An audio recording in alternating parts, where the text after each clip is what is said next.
오늘도 소요리 강의 92문, 질문은 제가 읽고 답은 여러분이 한 목소리로 읽고 시작하겠습니다. 92문, 성례란 무엇입니까? 성례란 그리스도가 정하신 거룩한 규례로서 성례 안에서 그리스도와 새 언약의 유익들이 눈에 보이는 상징들을 통해 신자에게 나타나고 양인되며 적용됩니다. 오늘 우리가 성례주의를 지키는데요, 소요리 강해를 하는 중에 어떻게 하나님이 우리 교회를 사랑하시는지, 오늘 어떻게 딱 이게 맞아요.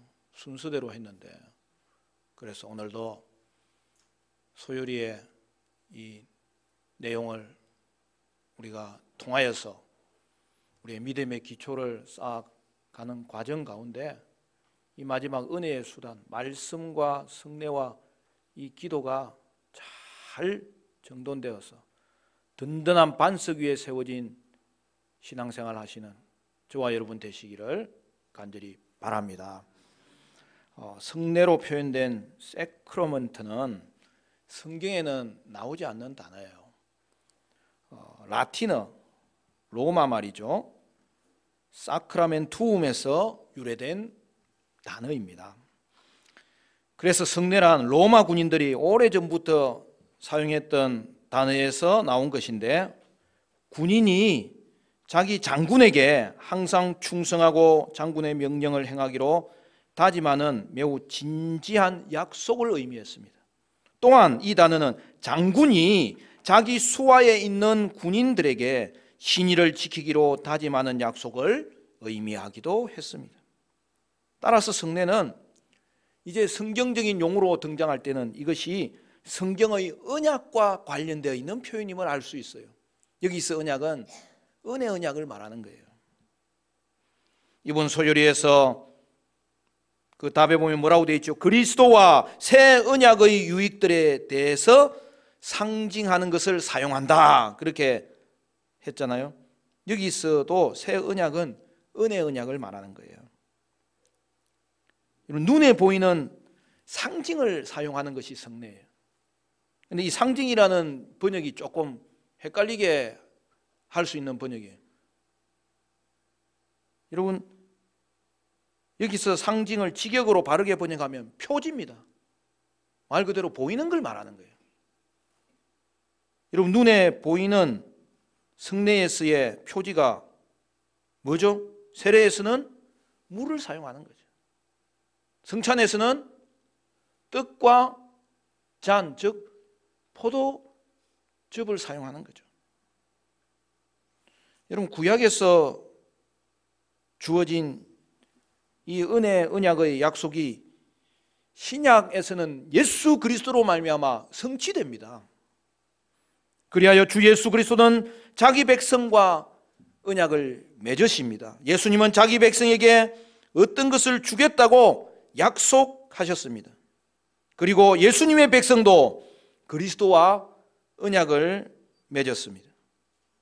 예수님을 믿고 순종하고 평생 충성하기로 약속한 거죠. 그래서 성례는 그리스도가 우리에게 하신 약속과 우리가 그리스도께 한 약속을 기억나게 하는 겁니다.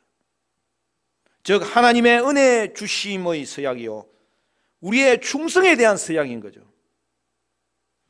우리 예수님도 우리에게 약속하는 거예요. 서약하는 거예요. 맹세하는 거예요. 구약식으로 따지자면 가나안 땅을 이스라엘 백성에게 주겠다고 약속하시는데 어떻게 약속하세요? 내가 맹세하고 그것을 이루리라고 약속하는 거예요. 하나님이 맹세하면은 반드시 이루어진다는 거예요. 그리고 우리에게 태도는 무엇입니까? 나도 그 주님을 충성되이 따라가겠습니다. 여러분, 그 서약이 성례에 표현되어 있는 거예요. 그래서 성례를 통해서 우리는 하나님이 주시는 은혜를 받는 것이고, 또한 하나님께 우리는 충성을 서약하는 것입니다. 오늘 읽은 창세기 본문의 17장 7절 말씀 우리 같이 읽습니다. 7절 다 같이 시작. 내가 내 언약을 나와 너 및 내 대대 후손 사이에 세워서 영원한 언약을 삼고 너와 내 후손의 하나님이 되리라. 여러분, 창세기 이제 17장에는 언약의 정표가 나와요. 그럼 그 이전에 언약을 맺었다는 것 아닙니까? 여러분, 창세기에서 하나님이 아브라함을 찾아오셔서 언약을 맺는데 그게 어디에 나오죠? 창세기 15장이 언약장이에요. 그리고 이제는 그 언약이 영원한 언약이라고, 즉 은혜의 언약이라고 더 구체적으로 설명해 주시면서 이제는 은혜의 언약의 정표를 주시는 것이 17장에 나오는 거죠. 여러분, 구약의 성례가 뭐죠? 10절 말씀 우리 같이 읽습니다. 17장 10절 다 같이 시작. 너희 중 남자는 다 할례를 받으라. 이것이 나와 너희와 너희 후손 사이에 지킬 내 언약이니라. 여러분, 구약의 언약은 그 정표를 통하여서 드러나는데 그것이 구약의 세례, 즉 할례인 거죠.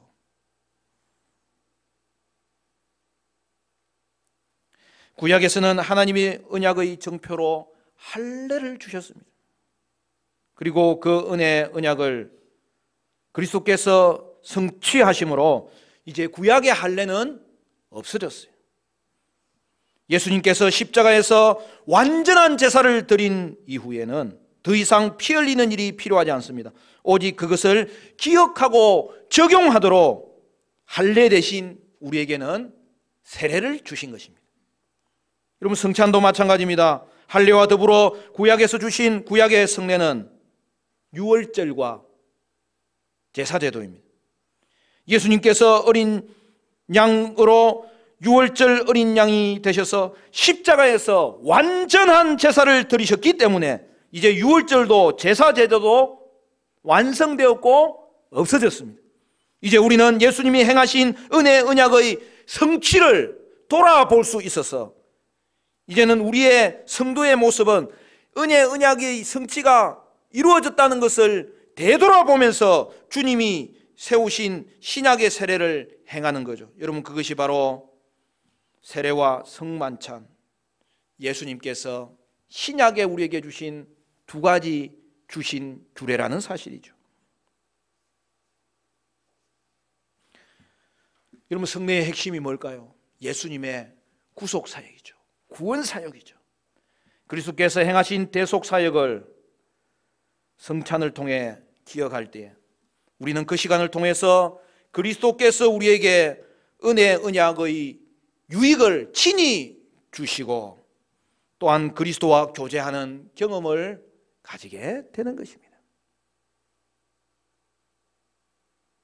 따라서 성례의 정의는 오늘 소요리를 통하여서 잘 배울 수 있습니다. 첫째는 그리스도께서 정하신 거룩한 규례입니다.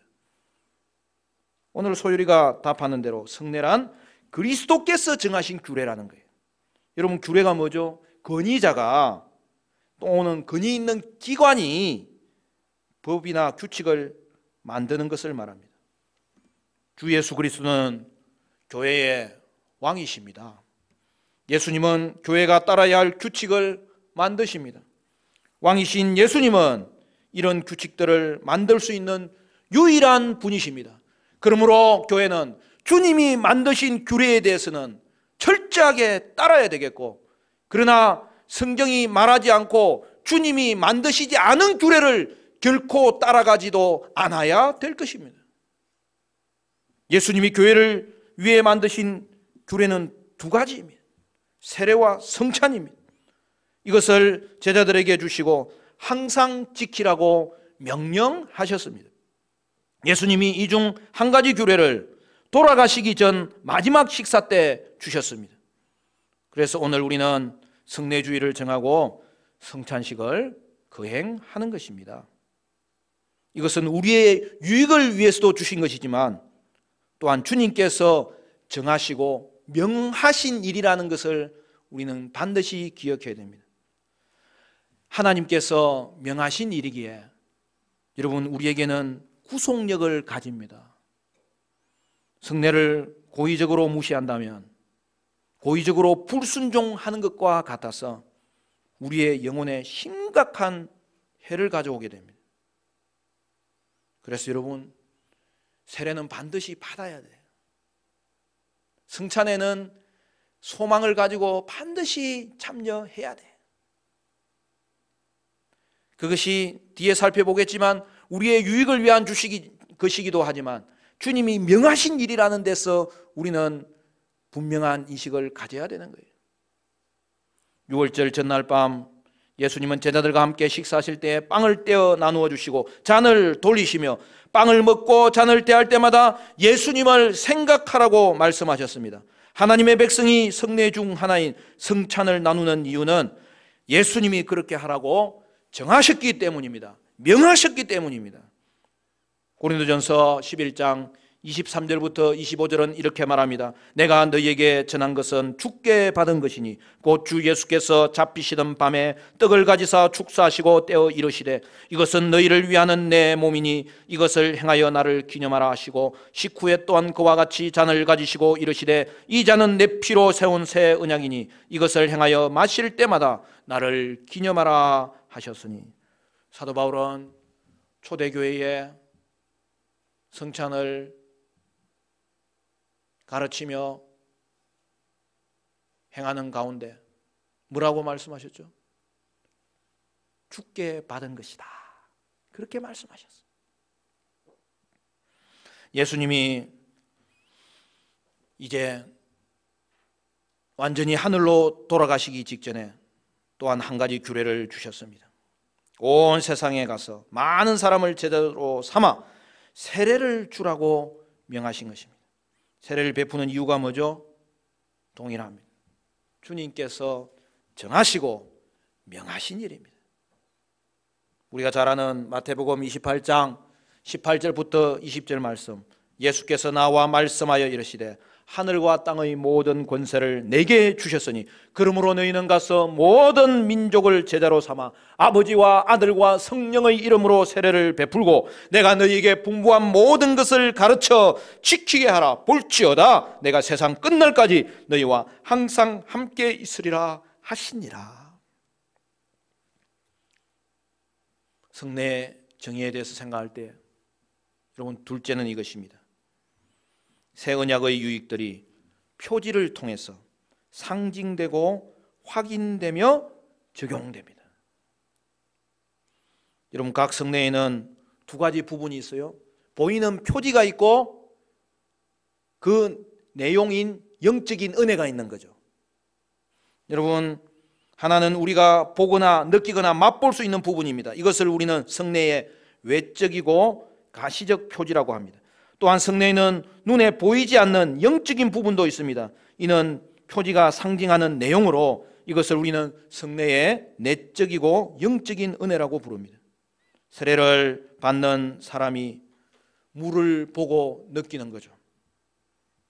그리고 여러분, 그 세례식을 지켜보는 성도들도 물을 보는 거죠. 그러나 세례가 나타내는 것은 눈으로 볼 수 없습니다. 여러분, 세례는 죄 씻음을 나타내요.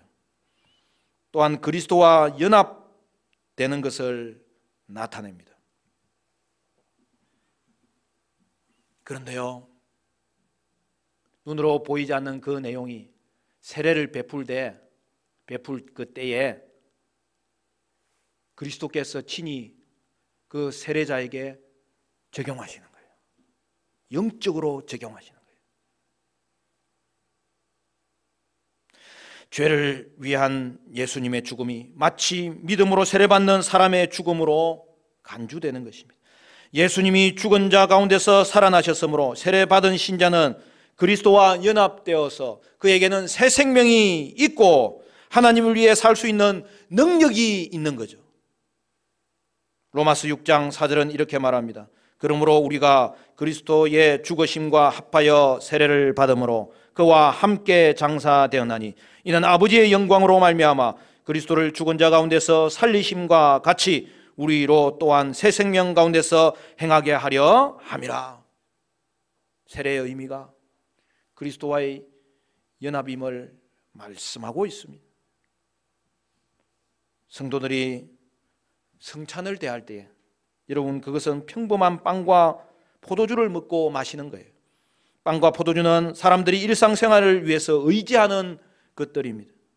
성찬에 참여하는 신자는 실제 빵과 포도주를 보고 느끼고 맛을 봅니다. 그러나 성찬이 나타내는 것은 눈에 보이지 않고 느낄 수 없으며 맛볼 수 없습니다.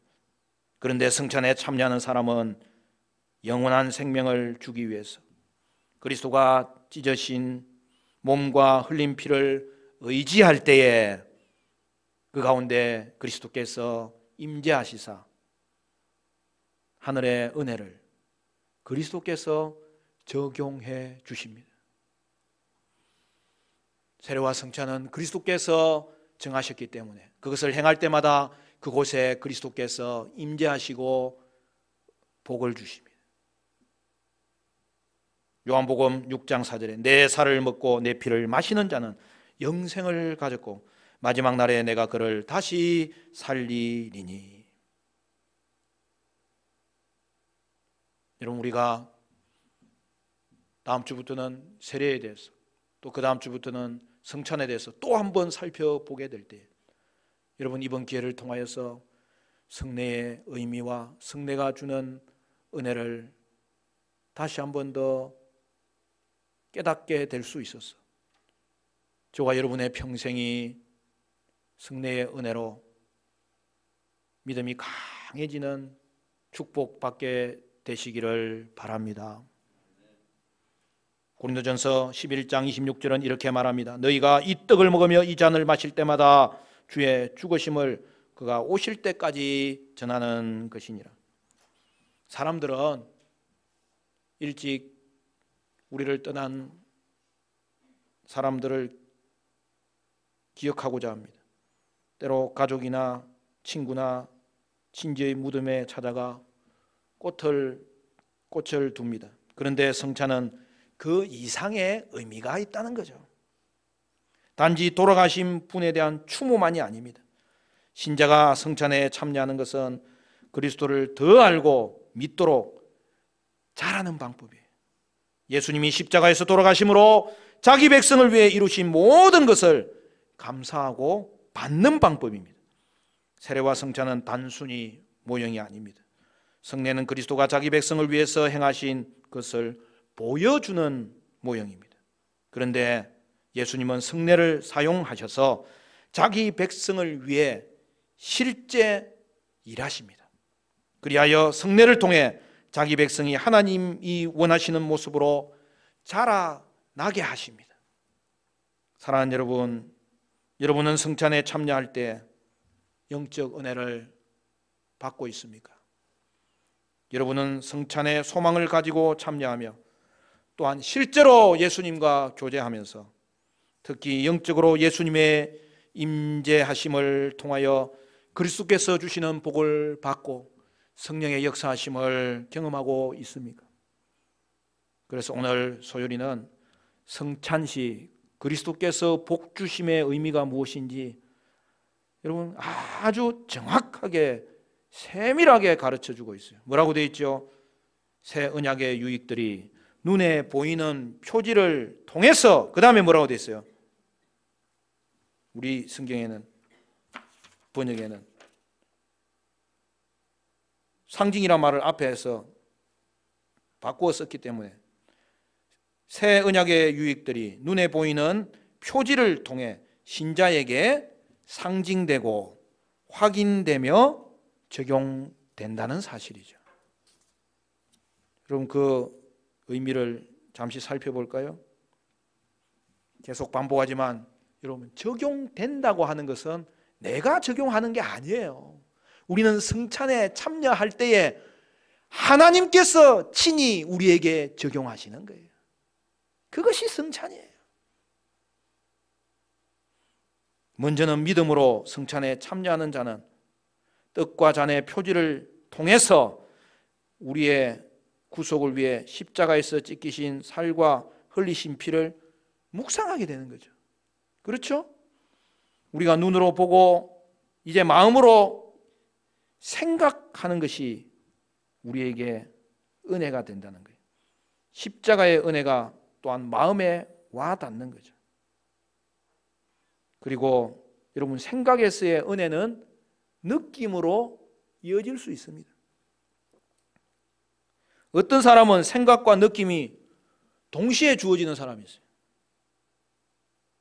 저처럼 좀 둔한 사람들은 생각은 또렷한데 느낌은 한참 뒤에 오는 경우가 많아요.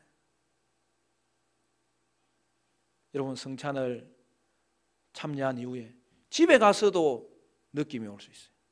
살면서도 느낌이 올 수 있어요.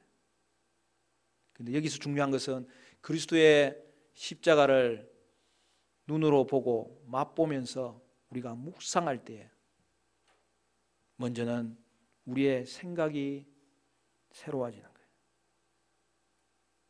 그리고 느낌이 따라올 수 있는 거예요. 그런데 오늘 이 부분을 정리하십시오. 여러분, 느낌이 반드시 와야 되는 게 아닙니다. 궁극적으로 성찬의 은혜는 느낌으로 오는 게 아니에요. 영적으로 오는 거예요. 여러분, 이 부분을 정리하면 우리는 성찬이 계속 기대가 되고 소망이 되고 이 가운데 주의 평강이 임하고 주의 은혜가 임합니다. 먼저 우리에게 성찬을 통해 상징되는 은혜가 있으므로 묵상을 통한 은혜가 존재하는 것입니다. 또한 확인되는 은혜가 있으므로 여러분, 우리가 확인하면 확신의 은혜가 임하는 거예요. 도장 찍는 것과 같은 것. 그래서 여러분, 확인된다는 말은 이 영어로는 seal이에요. 도장 찍는 거예요.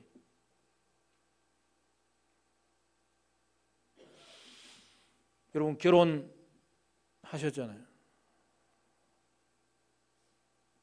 또 결혼할 거잖아.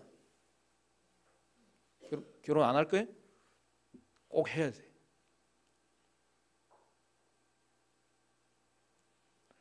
결혼 안 하는 사람이 있으면 내가 당장 선교사로 보내버릴 거예요. 그 외에는 결혼하셔야 돼요.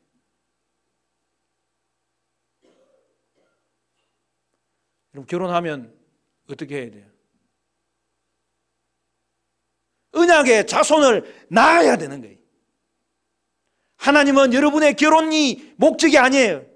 더 그것을 넘어서서 언약의 자손을 여러분을 통해서 이 땅에 오게 하려고 결혼조차도 또 하나님은 쓰시는 거예요. 결혼하고 애를 주시면 언약의 자손이잖아요.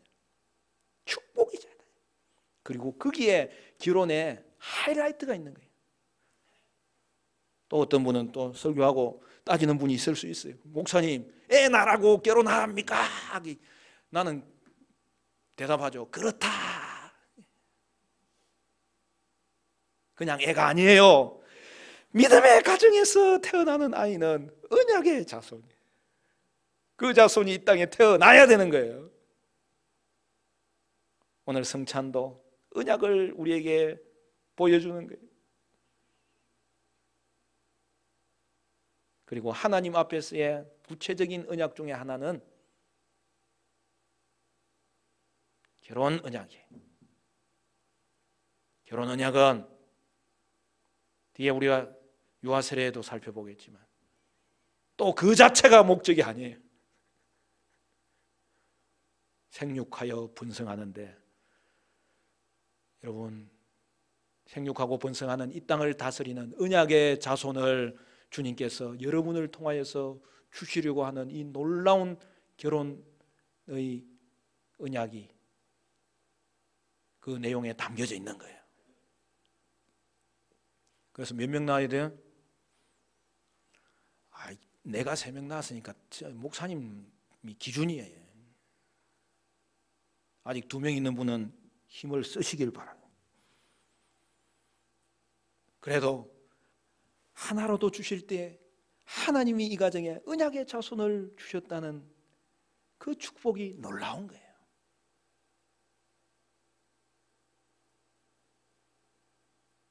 옆 사람 봅시다. 언약의 자손을 보고 계십니다. 따라하라는 말은 아니고, 그리고 그분을 통하여서 언약의 자손이 나올 걸 보고 계시는 거예요.